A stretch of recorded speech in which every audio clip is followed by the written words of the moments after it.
Sekarang kita lanjutkan ke pembahasan soal berikutnya. Dua buah batu dilempar dari puncak menara pada saat bersamaan. Gravitasi 10 meter per sekon kuadrat. Batu pertama dilempar, ini kurang M ya, vertikal ke atas dengan kecepatan 15 meter per sekon. Batu kedua bergerak jatuh bebas. Berapakah jarak kedua batu setelah 3 sekon? Nah, adik-adik, kalau soal ini kita gambarkan ya, berarti di sini saya punya sebuah menara. Nah, jadi ini adalah tanahnya yang di bawah, kemudian yang di atas ini adalah puncak menaranya, ya. Nah, di puncak menara sini saya punya dua buah batu. Ini adalah batu yang pertama, kemudian yang ini adalah batu yang kedua. Nah, ini posisinya sama ya, Dek ya. Sama-sama berada di puncak menara. Pada saat bersamaan, ya, batu satu ini saya lempar vertikal ke atas dengan kecepatan awal, ya, V01 sama dengan 15 meter per sekon. Sementara batu kedua ini saya jatuhkan. Nah, kalau dijatuhkan berarti tanpa kecepatan awal, gerak jatuh bebas, ya kan? Maka V02-nya ini sama dengan 0. Nah, di soal yang ditanyakan adalah berapa jarak kedua batu, ya kan? Jarak batu 1 dan batu 2 setelah keduanya bergerak selama 3 sekon.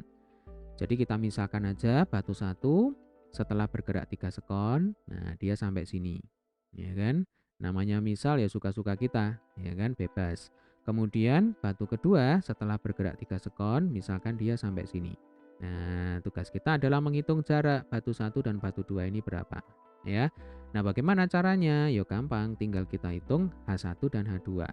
H1 itu adalah panjang lintasan yang ditempuh oleh batu pertama selama 3 detik. Kemudian H2 itu adalah panjang lintasan batu kedua, ya, yang ditempuh oleh batu kedua selama 3 detik. Baru kemudian nanti kita jumlahkan, ya. Nah, sekali lagi batu pertama ini bergerak vertikal ke atas, kemudian batu kedua dia bergerak jatuh bebas. Oke ya. Kita akan hitung dulu berapakah H1. Nah, pada gerak vertikal ke atas, untuk menghitung H1, rumusnya adalah V01 kali T, ya, dikurangi setengah GT kuadrat. Nah, ini sebisa mungkin harus adik-adik ingat. Jadi ya, harus adik-adik hafalkan. Jangan sampai dilupakan. Oke ya, langsung aja kita masukkan angkanya. V01 kali T berarti 15 kali 3 dikurangi setengah GT kuadrat berarti setengah kali 10 kali 3 kuadrat. 15 kali 3 45, ya kan, setengah kali 10 5. Nah, 5 kali 9 ini ternyata juga 45. 45 dikurang 45 ini sama dengan 0. Nah, artinya apa? Artinya selama 3 sekon, ya, batu 1 itu telah kembali ke posisi semula.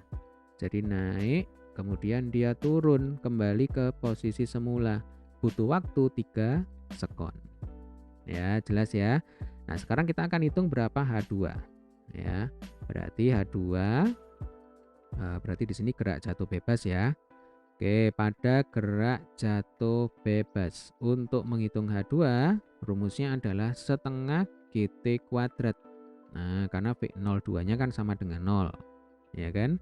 Ini juga harus adik-adik ingat, ya. Oke, sekarang tinggal kita masukkan angkanya aja. Untuk H2 berarti setengah kali 10 kali 3 kuadrat. 5 kali 9 sama dengan 45 meter, ya.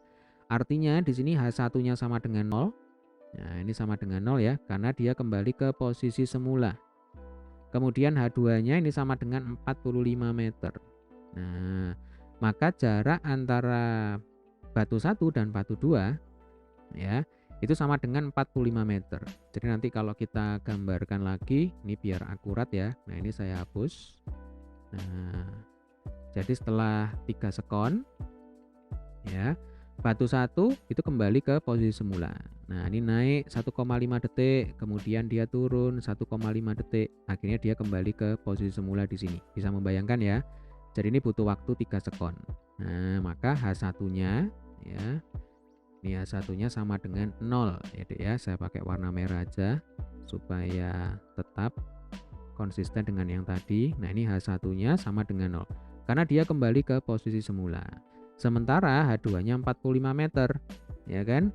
Kalau ditanya jarak antara batu 1 dan batu 2 setelah keduanya bergerak selama 3 sekon, ya jawabannya adalah 45 meter, ya toh. Berarti S, ya, S1 2 itu sama dengan H1 ditambah H2. H1-nya 0, H2-nya 45, 0 ditambah 45 sama dengan 45 meter. Oke, sampai sini bisa dipahami ya.